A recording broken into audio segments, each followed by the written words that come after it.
Herzlich willkommen im Überlebensspace.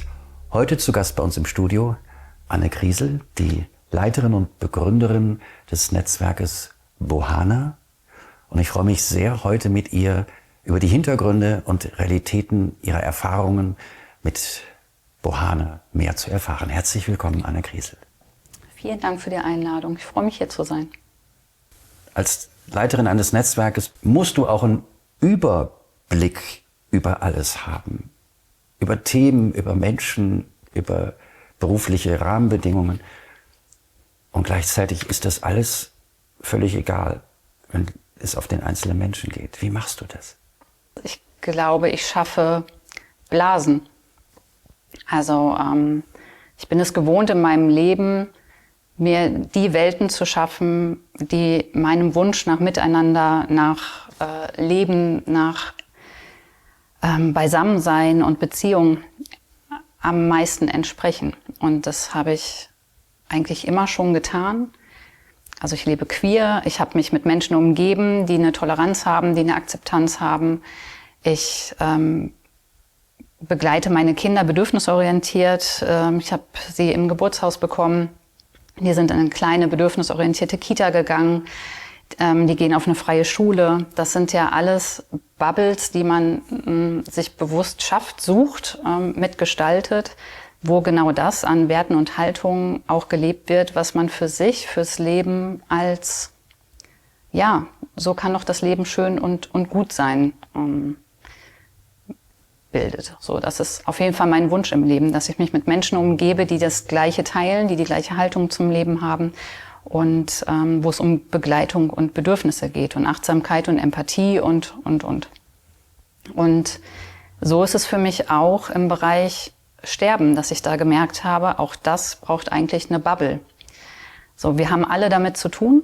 So, Zielgruppe 100 schreibt man so schön in Businesspläne und das ist natürlich gar nicht so. Weil auch da begegnet man Menschen und Institutionen und Orten, die eigentlich nicht dem Wunsch nach Leben und Wohlfühlen und Achtsamkeit entsprechen. Das heißt, es ist wichtig, auch da zu gucken, was sind denn die Menschen, oder wer sind die Menschen, was sind die Orte, was sind die Dinge, die in dieser fragilen Situation gut tun, so, die mich schützen, die einen Schutzraum bilden. Und dadurch ist diese Diskrepanz, und natürlich stößt man auch immer wieder aufs Außen, und das ist energetisch unglaublich anstrengend und herausfordernd, aber die Bubble halt immer größer werden zu lassen und auch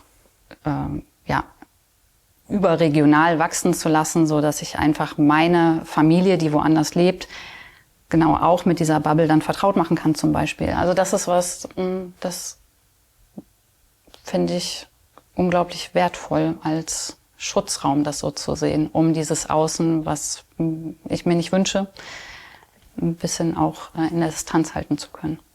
Du hast den Raum direkt 2 Etagen höher angesetzt, nicht nur für dich und deinen eigenen Familien- und Freundeskreis und nicht nur für deinen engeren Berufskreis, sondern du hast sofort ein Netzwerk ins Leben gerufen, das sehr weit die Arme aufmacht, überregional arbeitet, überkonfessionell arbeitet und die unterschiedlichsten Berufe und Ideen dazu reinbringt.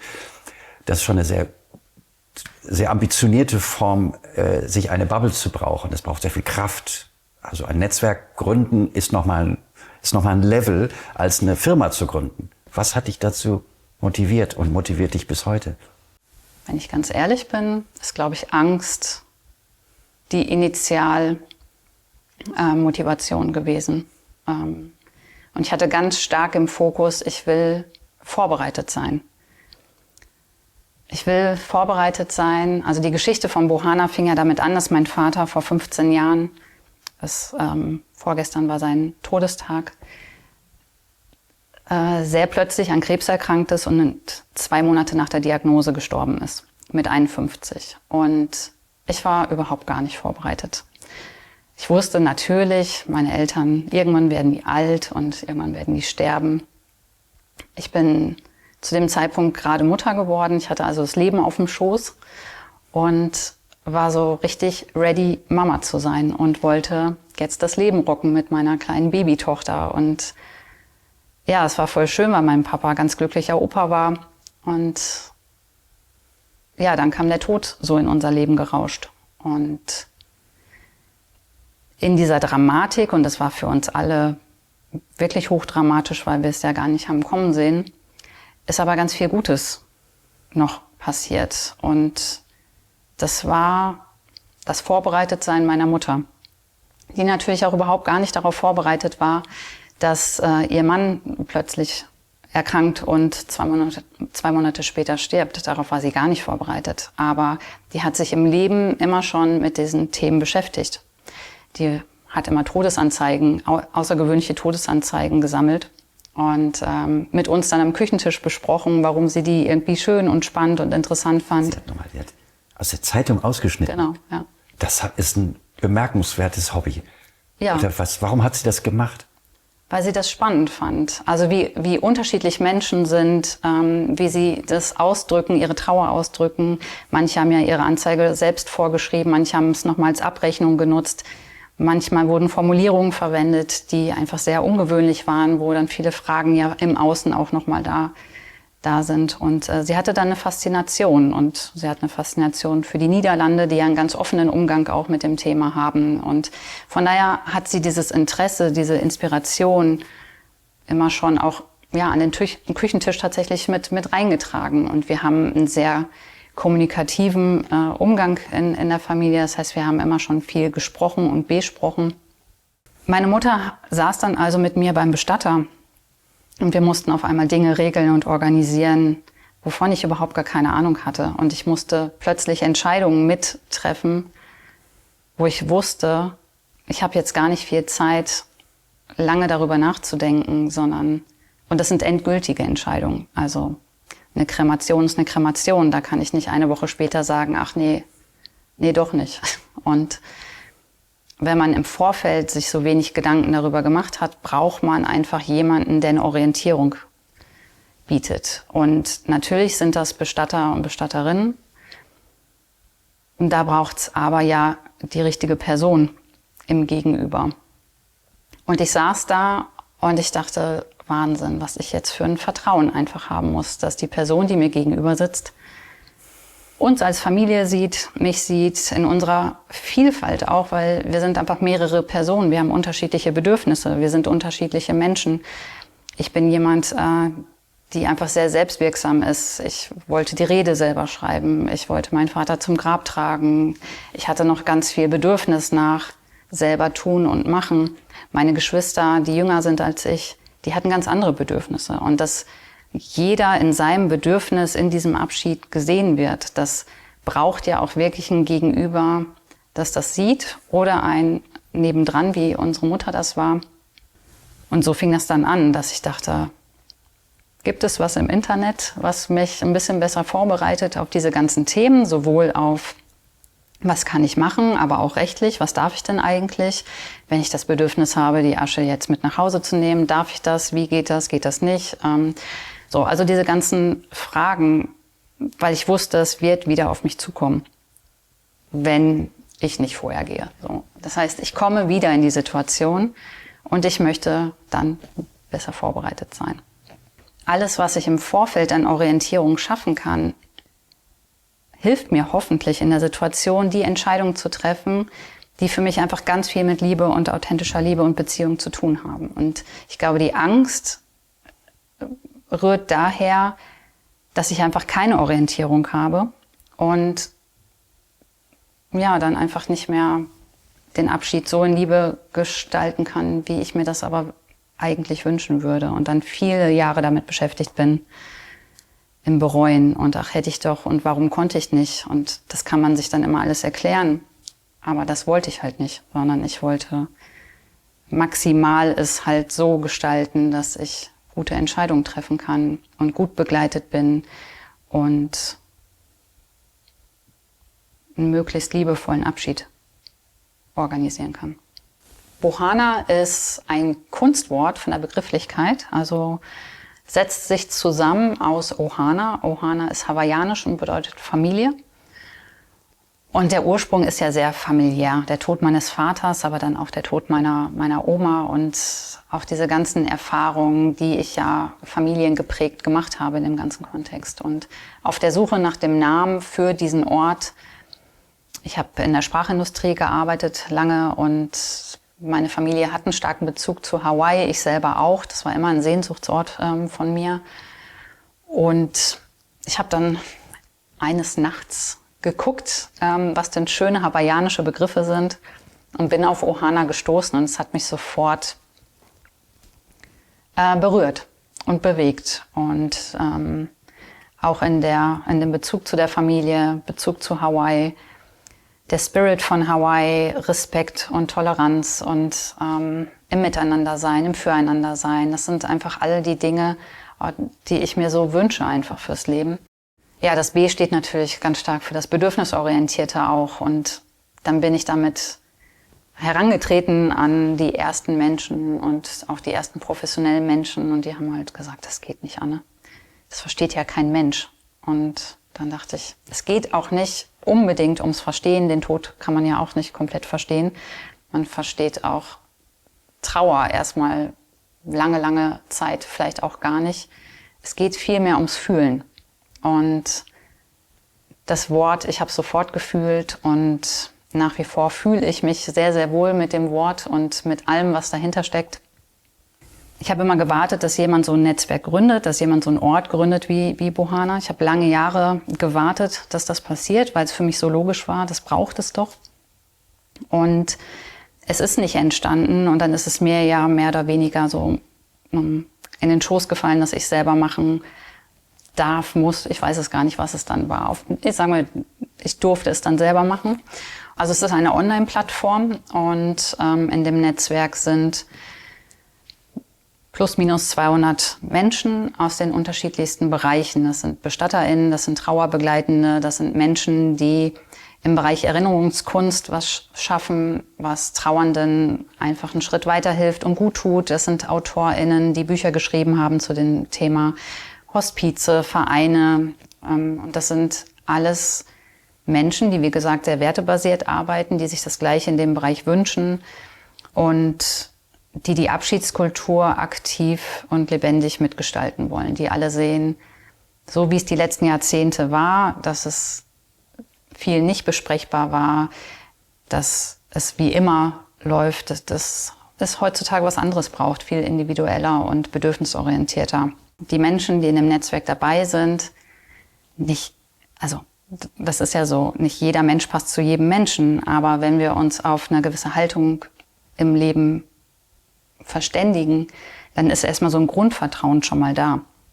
Und dann kann ich halt nur noch gucken, und wer passt denn jetzt im Detail ganz gut zu mir. Das heißt, es gibt 20 BestatterInnen und so, wir haben uns alle verständigt, was es so braucht im Kontext von Sterben, Tod und Trauer, Zeit und Achtsamkeit und Empathie und Gespräche und Prozess und Hinhören und das sind so diese Grundpfeiler und dann kann ich gucken, und wer passt jetzt menschlich. Also die Basis ist geschaffen. Ich muss aber nicht aus 5000 auswählen, sondern so, wer passt zu meinem Wertebild, zu dem, was ich mir wünsche, zu meiner Bubble im Leben. Genau. Und da gar kein egoistisches Projekt draus zu machen, also ich mache das jetzt nur für mich, sondern das fängt bei meiner Familie an. Die sind alle unglaublich dankbar dafür, dass es diesen Ort gibt. Und meine Freunde, und ich habe viel Wahlfamilie in München, Familie und Wahlfamilie. So, auch die haben jetzt einfach Menschen, wo sie wissen, da können sie drauf vertrauen. Ich glaube, wir wünschen uns alle was ganz Ursprüngliches zurück. Nämlich, dass uns Abschiede nicht keine Angst machen, weniger Angst machen. Dass es besprechbarer ist, dass wir verbundener bleiben, dass uns diese Themen nicht trennen und wortlos machen, sondern dass wir zum einen gut bei uns bleiben können in diesen Situationen, aber auch gut in Verbindung mit anderen Menschen. Und das haben wir in den letzten Jahrzehnten ja viel verloren. Also viel Verbindung ist auch immer wieder abgebrochen. Mit uns selber, weil es uns überwältigt hat und wir wenig Menschen an der Seite hatten, die es dann gut halten konnten, aber halt auch im Miteinander. Also wie oft passiert es, dass der Tod nicht besprechbar ist und die Trauer nicht besprechbar ist, dass sich Freundschaften entzweien, weil eigentlich eine große Hilflosigkeit da ist. Und Bohana versucht zu verbinden. Das sind viele Solo-Selbstständige, die bei uns im Netzwerk sind. Das sind viele Menschen, die einfach selber erlebt haben, wie Systeme versagen und die sich auf den Weg gemacht haben, es zu ändern. Irgendwie alleine in der Solo-Selbstständigkeit. Und das braucht Halt und das braucht ein Miteinander und das braucht Unterstützung. Und ich kann das System Krankenhaus und wie da geschult wird oder nicht geschult wird, wie in Unis Trauer zum Thema gemacht wird oder eben nicht zum Thema gemacht wird, das kann ich nicht beeinflussen. Aber die Menschen, die sich einfach auf den Weg gemacht haben, die zu stützen und zu sagen, und im Miteinander schaffen wir auch diese Herausforderungen. Aber wir sind dann da für die Menschen, die uns so sehr brauchen in der Situation. Wir sind Halt und Anker und damit wir aber nicht alleine sind, weil dann können wir ja auch relativ schnell umgepustet werden, ist dieses Netzwerk einfach da. Welche Themen hast du in den letzten Jahren Raum gegeben und wie haben die sich entfaltet und warum gerade diese Themen? Ich glaube, wenn ich ehrlich bin, ist das ja auch eigener innerer Prozess. Also ich veranstalte Online-Kongresse 2-mal im Jahr. Das heißt, dass man sich online Gespräche anhören kann zu den Themen Sterben, Tod und Trauer. Und wenn ich ich bin jetzt bei der Planung und Organisation des 8. Online-Kongresses tatsächlich schon. Und wenn ich mir die Historie angucke, dann sehe ich ja auch einfach meinen eigenen Weg, den ich mit Bohana gegangen bin. Der erste Kongress hieß die Vielfalt der Abschiedskultur. Da habe ich also ganz viele Menschen aus dem Netzwerk gezeigt und bin in Gespräche gegangen mit meinen KollegInnen, die die Interviews mitgemacht haben, wo wir die Menschen gezeigt haben und was machen sie. Und wir hatten zwar auch einzelne Themen, aber es ging einfach wirklich darum, diese Vielfalt mal zu zeigen, weil es gibt einfach so viele tolle Menschen und dass man die auch besser kennenlernen kann. Also das Profil auf der Website ist das eine, da kann man natürlich ein Gefühl für entwickeln, aber jemandem mal zuzuhören, da mal hinzuhören, zu gucken, wie sagt der Dinge, wofür steht der, das ist einfach nochmal was anderes. Und dann habe ich gemerkt, dass Trauer so ein ganz dominantes Thema natürlich immer permanent und ständig ist und das Thema Trauer aus unterschiedlichen Perspektiven immer mehr zu beleuchten. Damit wollte ich mir, glaube ich, auch diese Frage beantworten, worum geht es denn eigentlich? Also an diesen Kern ranzukommen bei Trauer. Können wir uns vorbereiten? Können wir uns eigentlich vorbereiten? Das war ja mein Initialstart mit Bohana, dieses Vorbereitetsein. Wir hatten das mit der Angst und dann dachte ich, aber worum geht's denn eigentlich? Wo kommt diese Angst her? Ich stehe jetzt an einem ganz anderen Punkt. Ich mache Bohana nicht mehr mit dieser Motivation und dieser Angst, die Initialmotivation war. Ich stehe jetzt ganz woanders und das ist natürlich auch Weg und Prozess und dieser Frage immer näher zu kommen, worum geht's eigentlich? Und das ist über die Kongresse auch immer klarer geworden. Es hat ganz viel mit der eigenen Biografie zu tun. So, wer bin ich eigentlich und wo komme ich her und wo ist der Punkt der Verantwortung? Das, was gut war, das kann ich ja gerne behalten, aber das, wo es hakt oder schwierig ist oder wo ich an Grenzen stoße, da darf ich auch in die Verantwortung irgendwann gehen und sagen, okay, und was mache ich jetzt damit und wie kann ich Dinge ändern? Und das hat dann unglaublich viel damit zu tun, wie ich halt in herausfordernden Situationen auch sein und umgehen kann. Und die herausforderndste Situation ist für mich einfach der endgültige Abschied. Auf beiden Seiten, sowohl wenn ich mich verabschieden muss, aber auch wenn ich ja irgendwann gehen werde. So, und über die Kongresse, also Trauer im Leben, Trauer überleben, so das Trauer begleiten, das war ganz, ganz lange, das zu verstehen, so worum geht es, was ist der Kern. Und dann kam man auf mich zu, dass das Thema Sternenkinder ja einfach wirklich so ein großes Thema ist und ein so nicht besprochenes Thema ist und so viel mehr Raum und Aufmerksamkeit bräuchte. Und dann habe ich einen ganzen Kongress zu dem Thema gemacht, auch in einer großen Vielfalt aus unterschiedlichen Perspektiven, mit Betroffenen, aber auch mit Menschen, die in dem Bereich arbeiten, die Halt und Orientierung geben können. Und der ist inhaltlich total schön geworden, dieser Dieser Kongress, das war der erste sehr themenspezifische Kongress. Sternkinder, also gibt es unterschiedliche Definitionen. Der Sternkinderkongress hat sich auf die ganz kleinen Kinder im Fokus fokussiert, aber grundsätzlich geht es schon einfach darum, in der Situation zu sein, dass man sein Kind verliert. Und das war in dem Kongress mit Fokus auf sehr, sehr kleine Kinder vor Geburt und kurz nach der Geburt oder in den ersten Lebensjahren.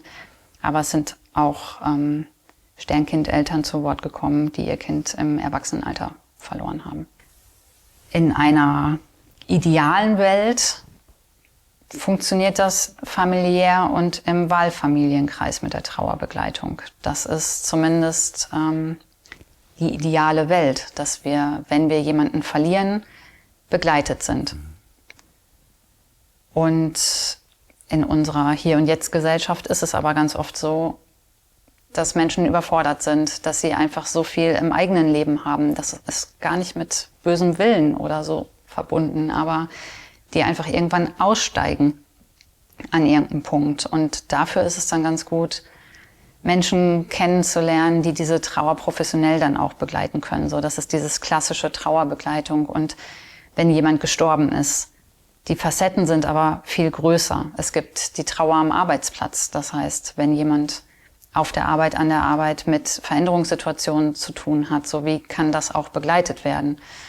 Und Trauer nach großen Lebensveränderungen, wie zum Beispiel einer Trennung, einer Scheidung. Auch das ist was bei uns im Netzwerk begleitet wird. Also eine Kollegin, die hat so diesen schönen Begriff, ja, immer wenn das Leben Umwege geht, die wir so nicht so ganz eingeplant haben. Und da eine Begleitung an der Seite zu haben, wo es vielleicht auch dann gut tut, wenn es nicht unbedingt Menschen sind aus dem engsten Kreis, wo man einfach dann über alles auch reden kann, ohne Rücksicht zu nehmen. Dann ist es halt gut, auch professionelle Menschen an der Seite zu haben. Also Trauer am Arbeitsplatz, Trauer nach Trennung und Scheidung, aber auch Trauer und Kommunikation. Das heißt, wie rede ich denn überhaupt mit Kindern zum Beispiel über den Tod? Da gibt es einfach eine unglaubliche Hemmschwelle, Unsicherheit. Kann ich Kinder mit auf eine Beerdigung nehmen? Ist das in Ordnung, wenn es eine Diagnose gibt und ich dann schon mit den Kindern darüber rede? Oder zu welchem Zeitpunkt rede ich? Wie sage ich den Kindern, dass jemand gestorben ist? Also das sind alles, also auch das braucht ja Begleitung. Die Familientrauerbegleitung ist ein ganz, ganz großer Punkt, der das ganze System halt auch betrachtet. Wenn jemand stirbt, Tiertrauer ist auch einfach ein Riesenthema. Wie oft erleben Menschen, die mehr Beziehung zu einem Tier haben als jetzt zu manchen Menschen, dass die Trauer um ihr Tier aber gar nicht gesehen wird. Ich glaube, Bohana ist gerade jetzt ein ganz, ganz wertvoller Ort für Menschen, die in der großen Welt mitbekommen und in der erweiterten Welt, dass viele Dinge einfach überhaupt gar nicht in Ordnung sind, so wie sie sind. Und dass es doch eigentlich was anderes braucht. Also im Miteinander und im Füreinander und in dem Gedanken, wie wollen wir denn diese kurze Zeitspanne, die wir auf diesem Planeten haben, verbringen. Und ich glaube, dass da unglaublich viel Selbstwirksamkeit auch drin steckt.